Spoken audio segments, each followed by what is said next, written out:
Gusto kong sabihin na ang Cagayan, noong nakarang eleksyon ng presidente, 90% ng casted vote ay bumoto sa ating presidente Bongbong. Palakpakan natin siya! Mas mataas pa sa Ilocos Norte. At bakit? Kapag may kalamidad, personal na nandito siya. Nagdadala ng para sa atin at nag-iiwan pa ng pondo para maibalik natin, ma-rehabilitate natin yung mga nasira.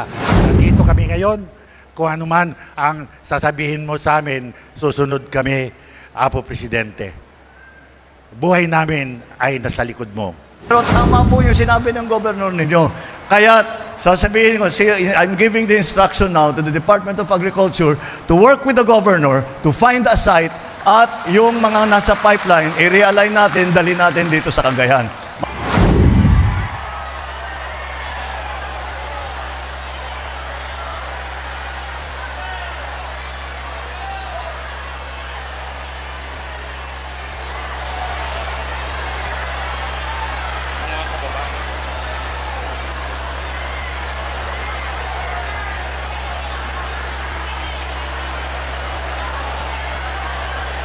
Mga kababayan, ang Pangulo ng Republika ng Pilipinas, His Excellency Ferdinand R. Marcos Jr.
Maaari na po tayong umupo.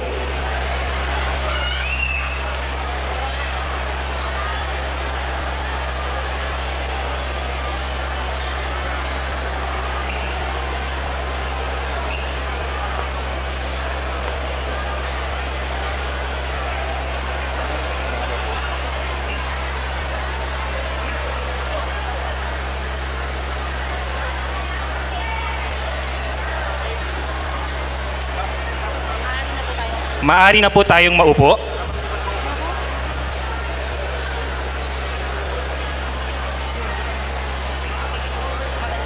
Magandang umaga po sa inyong lahat. Tayo po ay nagtitipon-tipon ngayong umaga para sa distribution of assistance to typhoon-affected residents and farmers in Cagayan. Para sa panimulang bahagi ng ating programa, inaanyayahan po natin si Cagayan Governor Edgar Aglipay upang magbigay ng kanyang pambungad na talumpati.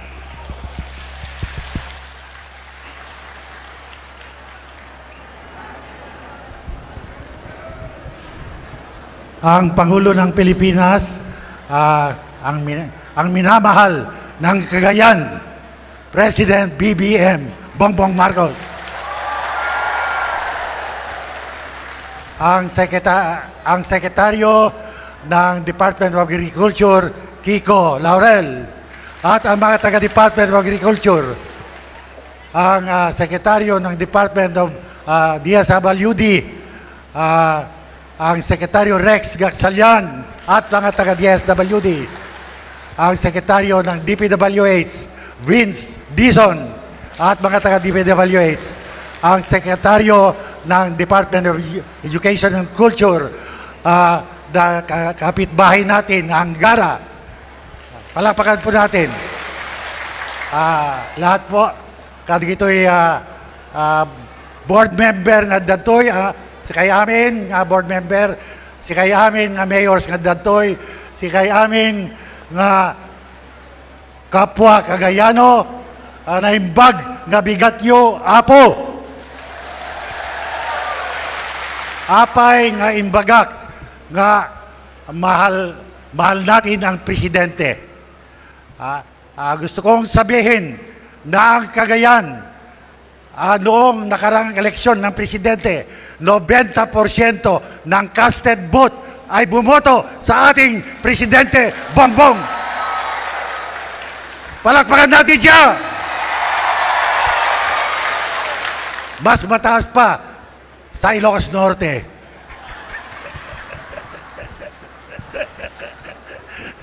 Pangalawa, kung bakit mahal tayo, alam niyo po, bakit mahal natin siya? Ang unang sumunod o makipag-coordinate sa national government kung paano patakbuhin ng bagong Pilipinas ay Cagayan.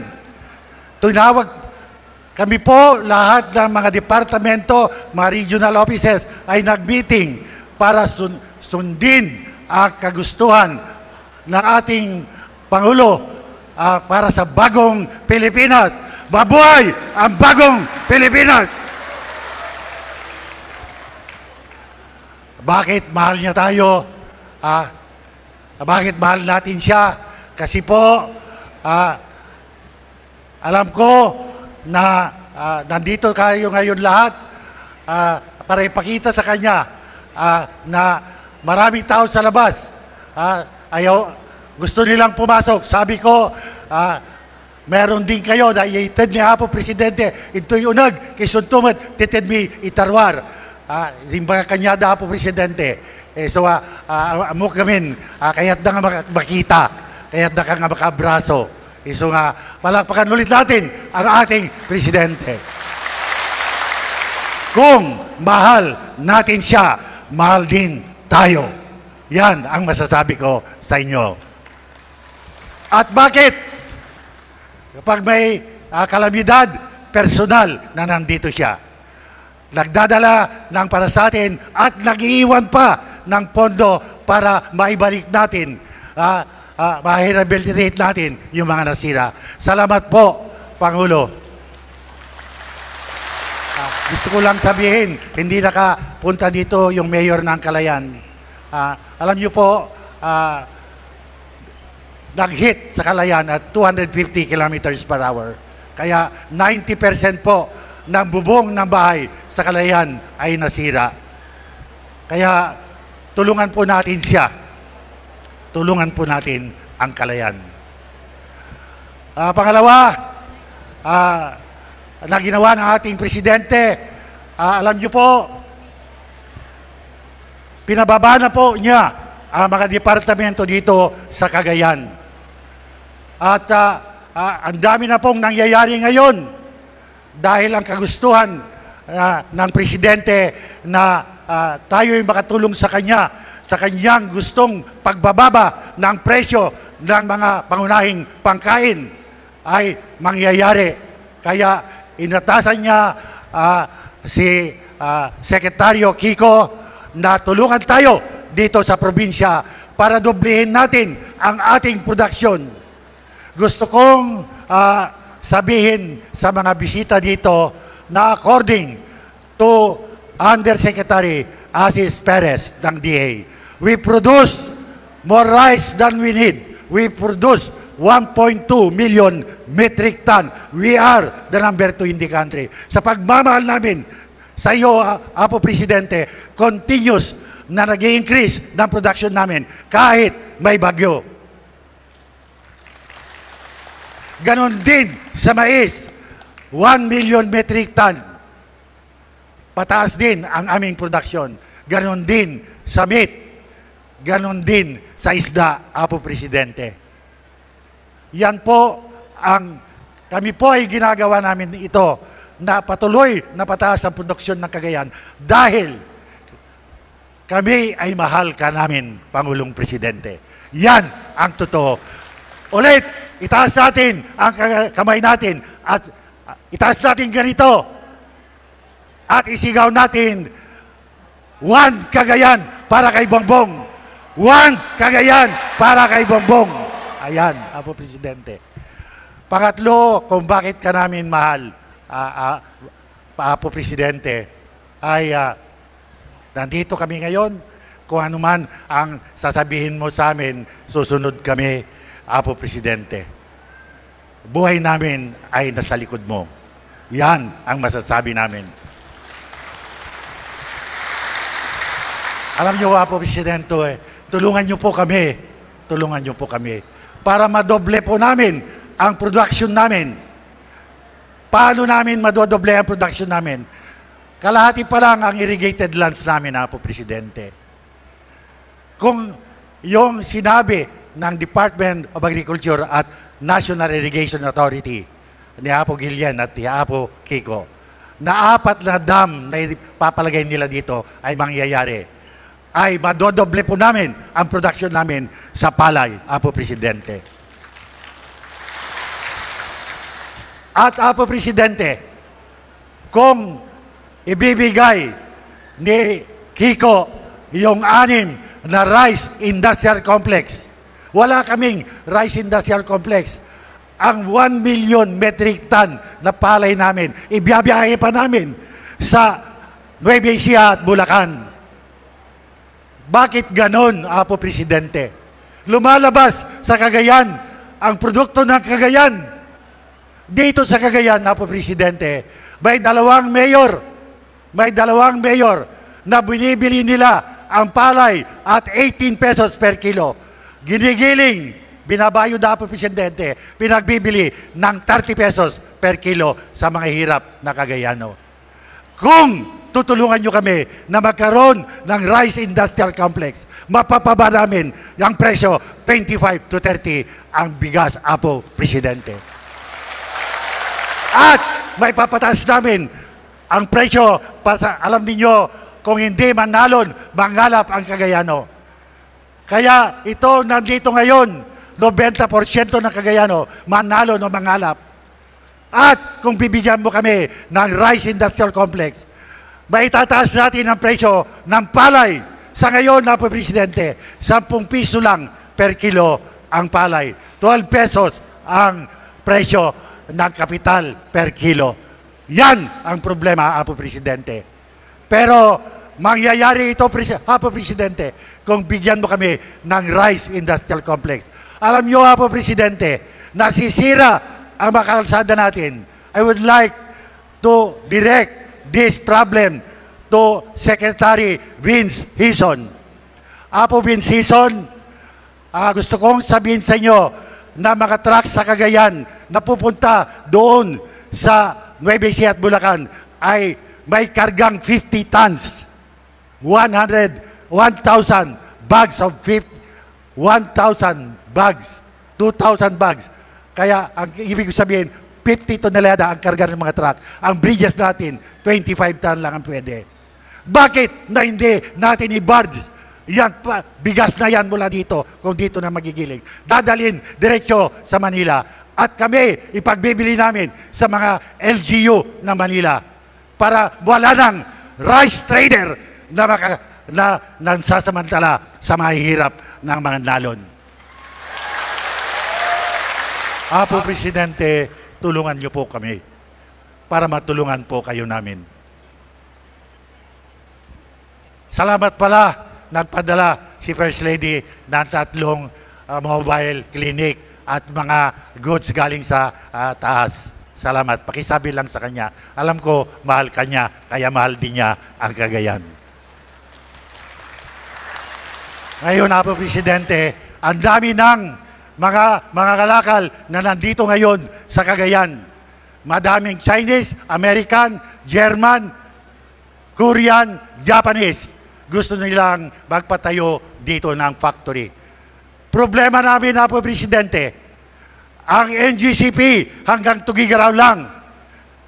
Meron na kaming 150 megawatt na solar farm dito sa Northern. Hindi namin may inject sa national grid. Wala pa dito yung NGCP. Ang EMI Group of Companies, binigyan mo ng lisensya para makapagpatayo ng 1,000 megawatt. Kapatid po namin ng Westinghouse. Hindi magpalabas ang pera ng Westinghouse kung wala yung koneksyon ng NGCP sa Magapit. Nandun pa lang sa Tugigaraw. Pangasim, Apo Presidente, padatingin mo dito para yung 1,000 megawatt ay may inject namin sa national grid para sa ibang probinsya ng Northern Luzon. Apo Presidente, ang Singapore ay magpapadala next month na mga eksperto para tulungan kami paano mga lakal, how to market and give brand to Cagayan high value product. Alam nyo ba, Apo Presidente, na ang pinakamataibis na pomelo ay dito sa Cagayan, sa Pamplona at Tabulog. Ang pinakamagandang gamit o seaweeds ay nasa Santa Praxedes at Claveria.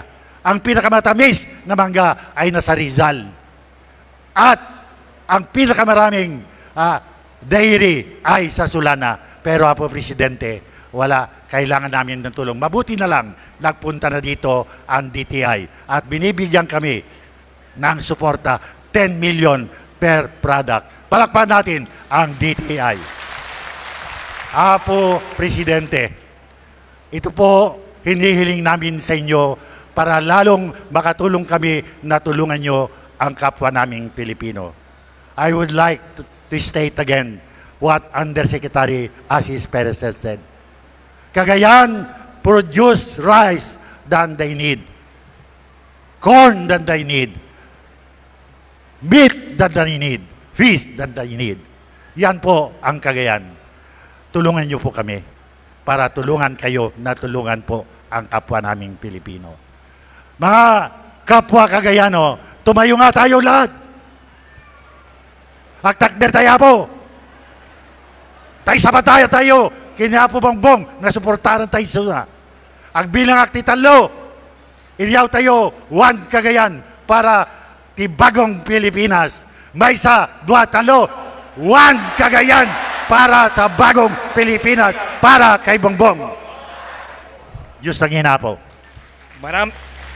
Maraming salamat po, Governor Aglipay. Inaanyahan po namin ng ating mahal na Pangulo ng Republika ng Pilipinas, His Excellency Ferdinand R. Marcos Jr. para sa kanyang mensahe.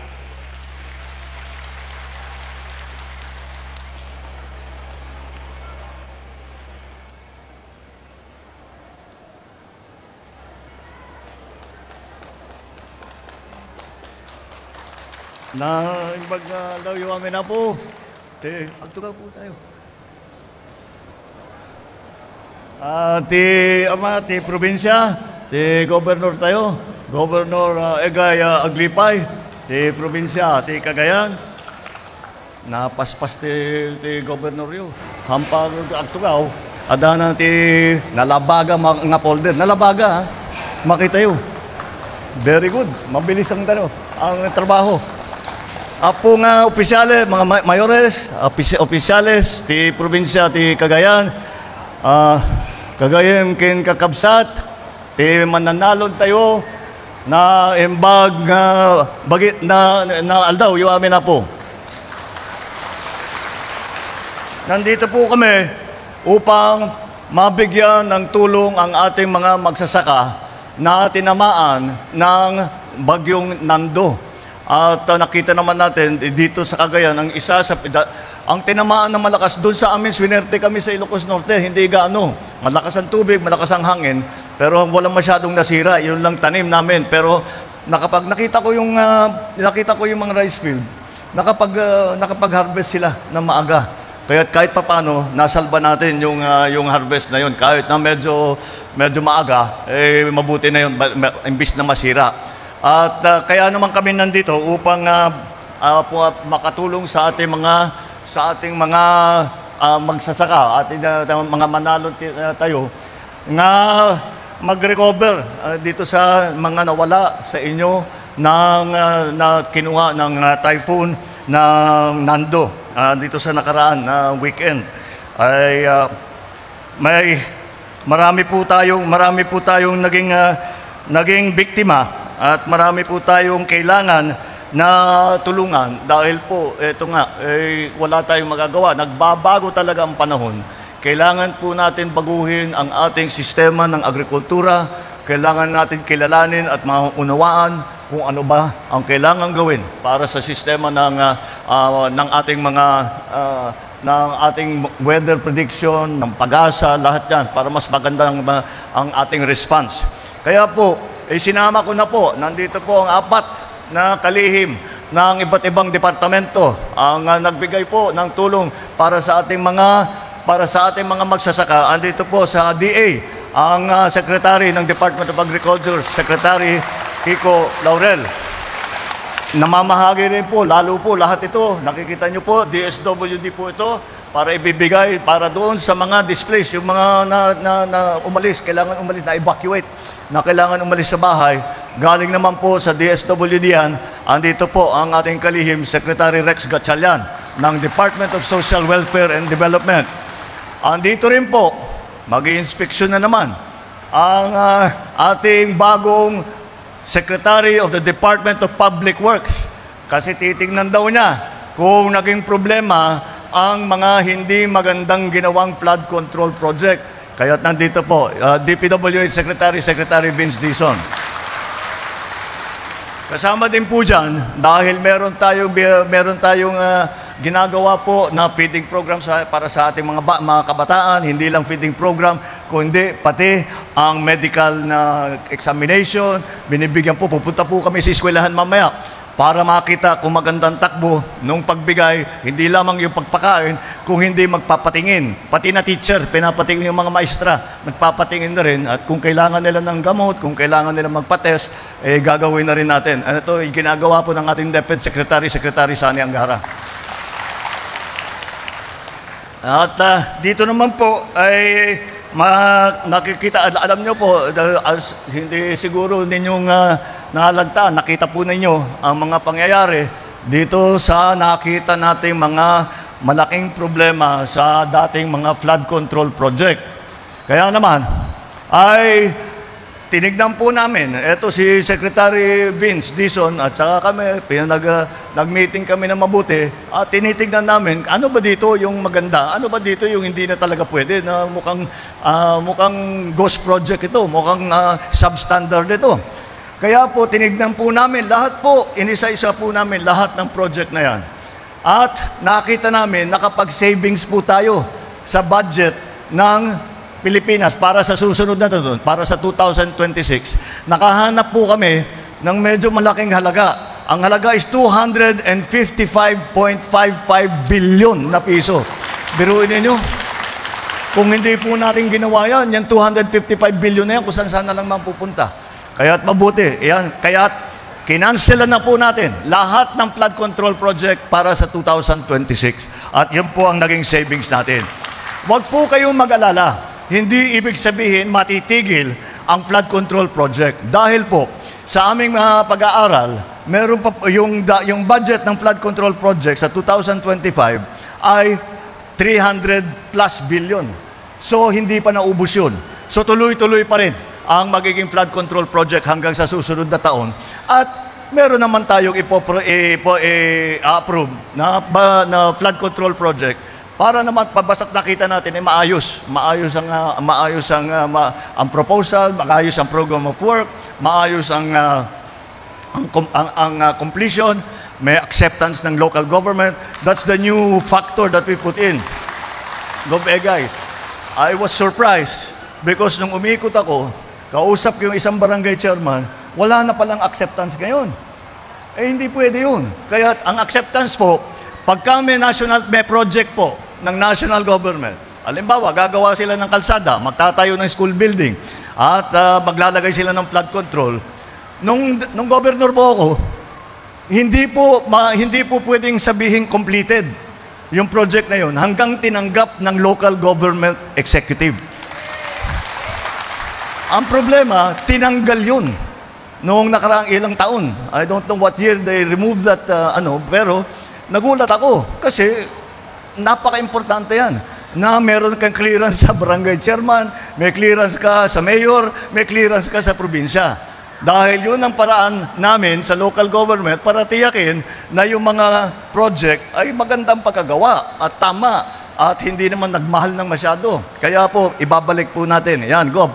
Lahat ng LGU ngayon, mula ngayon, ay ibabalik natin ang proseso ng pag-accept ng local government executive.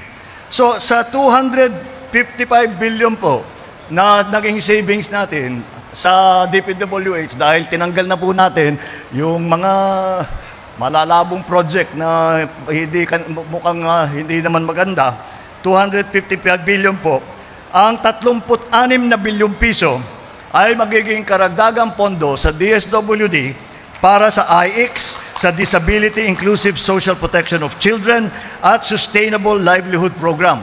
Ano po ito mga ito? Ang AX, alam naman po ninyo, pagka nagka-problema, nagka-bagyo, ito yung linalabas po natin para tumulong po sa mga naging biktima. Ito naman, Disability Inclusive Social Protection of Children, para po sa mga PWD na bata. Lalakihan po natin ang budget nila. At ito namang Sustainable Livelihood Program, napakaganda po nito. Yung mga membro ng 4Ps ay pinupuntahan po ng DSWD yan, at tinutulungan sila para makapag-graduate na sila sa 4P. Meron na silang sariling negosyo, meron na maayos na ang kanilang pagpakain sa kanilang pamilya, sa kanilang mga anak, pagpaaral, lahat yon. Ito pong Social Livelihood Program, Sustainable Livelihood Program, para po ito, turuan sila kung ano man ang gusto nilang pasukin na yung maliit na negosyo, kahit na ano. Tutulungan po ng DSWD. Napakaganda po ng programang yan, kaya dinagdagan po natin lahat-lahat, yung tatlong programa yan, ng 35.91 billion.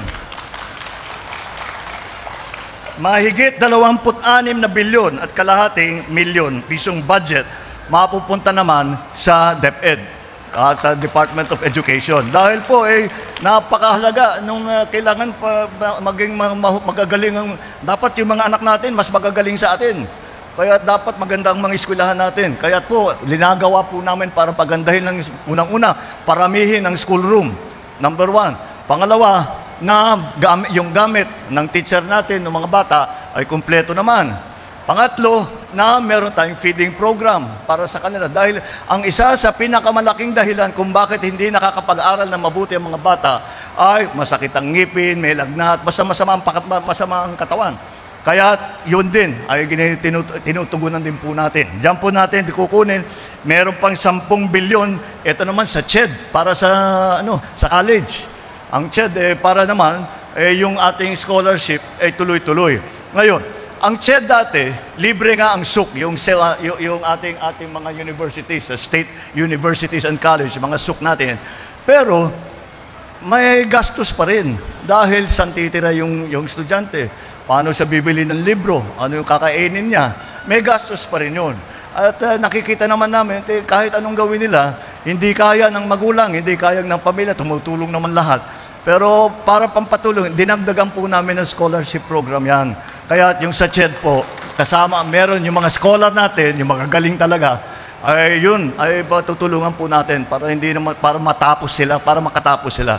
Ang hangarin po natin sa sa ating education program ay sana bawat pamilyang Pilipino may graduate sa college o sa TESDA para mabuo naman ang kanyang training, buo naman ang kanyang edukasyon at makahanap siya ng trabaho.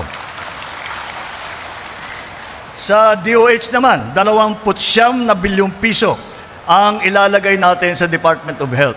Yung sa Department of Health ay para naman matapos natin kasi po pinaparami po natin ang ating mga ospital. Dahil ito ay natutunan po natin nung COVID, nung pandemya, na ang talagang nagamit na ospital, yung tinatawag na specialty hospital sa Maynila. Yung specialty hospital, National Kidney Center, Children's Hospital, Heart Center, yung po specialty.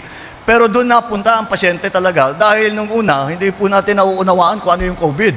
So pinuntahan natin yung mga specialty hospital. Pero nakita namin, nasa Maynila lang. Kaya gagawin po natin, yung mga ospital ninyo, maglalagay po tayo ng specialty ward para nga dito sa mga sakit na ito. Sa cancer, para sa sakit sa puso, lahat po yan, sa diabetes, dialysis, lahat po ilalagay po natin dyan.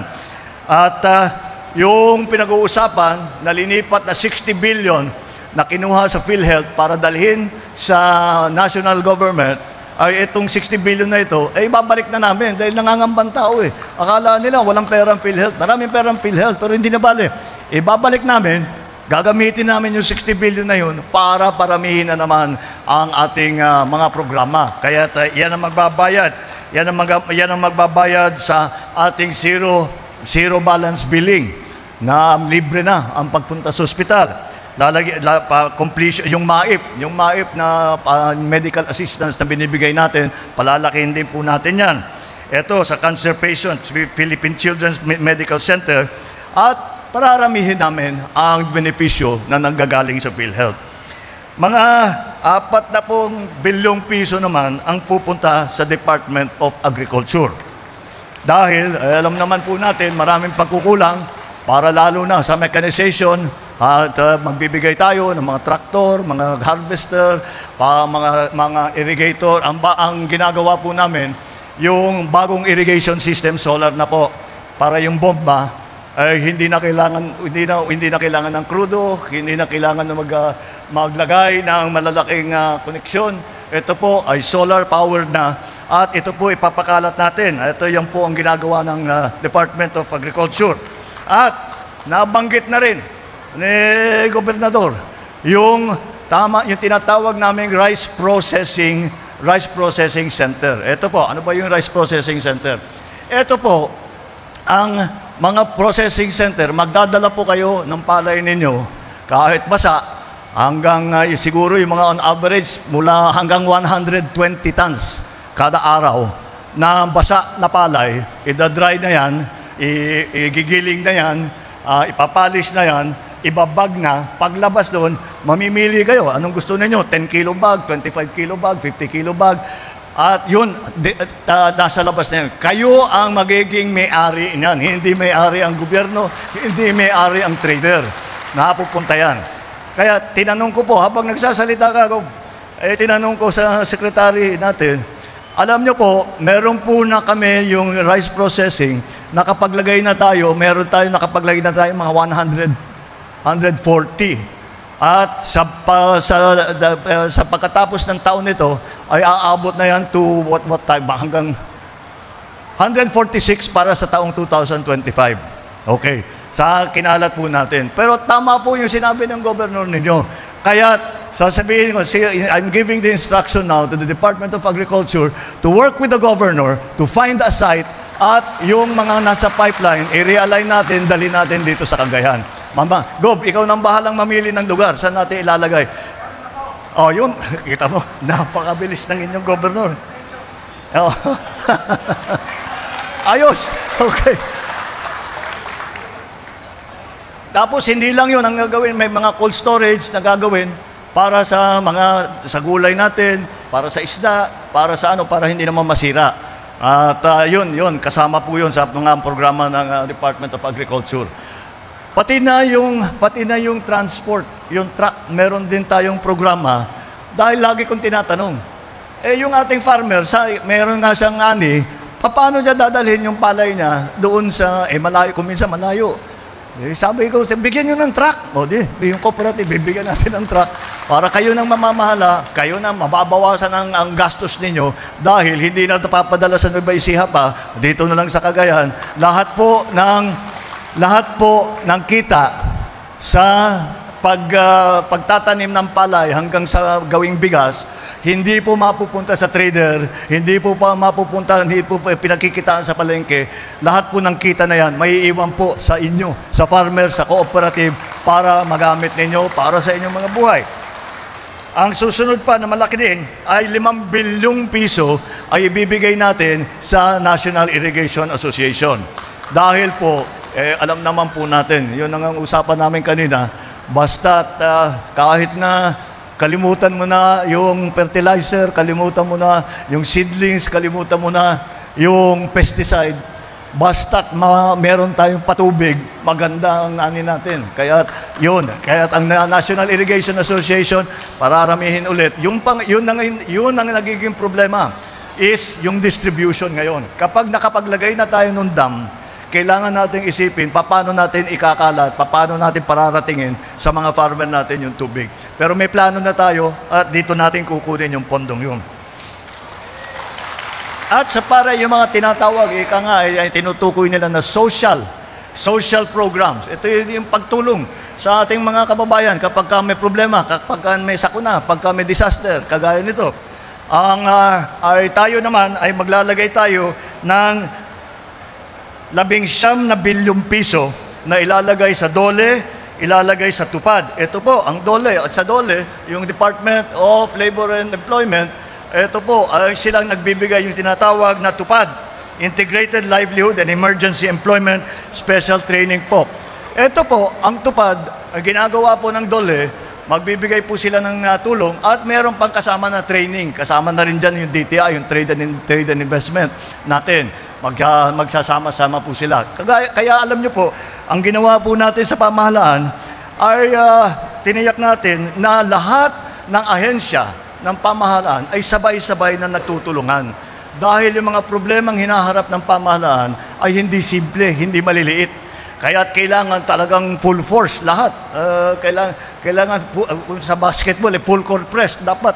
Kasi para magawa natin lahat ng nais natin gawin natin mabilis at walang sobrang gastos. 2 bilyong piso naman ang ilalagay natin, 2.5 billion, bibigay po natin sa Department of Information and Communication. Sila po ay nagpaparami ng internet, lalong-lalo na sa ating mga eskwelahan, lalong-lalo na sa ating mga government offices. Para po, pagka meron kayong kailangan, mag-renew ng lisensya. Pagka may kailangan kayo, magbabayad kayo ng buwis. Hindi nyo na kailangan puntahan yung mga opisina. Hindi nyo na kailangan kadil yung mga fixer. Basta gagawin na lang ninyo sa bahay ninyo. Pagka konektado na po, gagawin na lang ninyo lahat sa bahay ninyo na hindi yung mga medyo senior sa atin na hindi marunong masyado sa computer, pagawa nyo sa mga anak nyo, sa mga apo nyo, kayang-kaya nila yan. Dahil kung marunong sila mag-Facebook, kaya nilang gawin yung aking sinasabi na mula sa bahay, sa computer, sa telepono, kaya. Sa smartphone, kaya na. Lahat ng bayaran, lahat ng pati dokumento, hindi na kayo mag-aantay, magpipila ng kalahating araw. Tapos sasabihin sa'yo, pag nakuha mo yung signature, sasabihin, ay kulang pa yan. Pumunta ka dun sa kabila, pumila ka na naman ng 3 oras. Tapos meron ka na naman pupuntahan.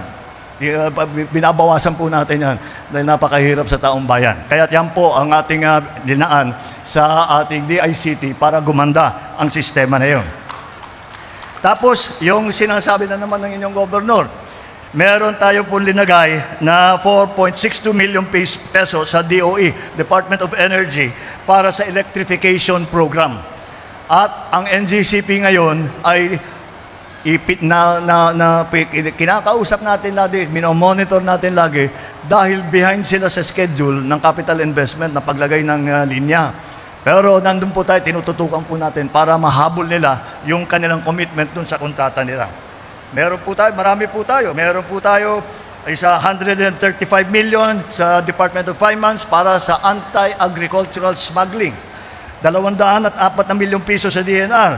Kasi gagawa po tayo ng waste to energy. Alam mo yung mga syudad po natin, hirap na kung anong gagawin doon sa basura. Meron bagong teknolohiya, susunugin yung basura at may makukuha pa tayong kuryente sa waste to energy ang tawag.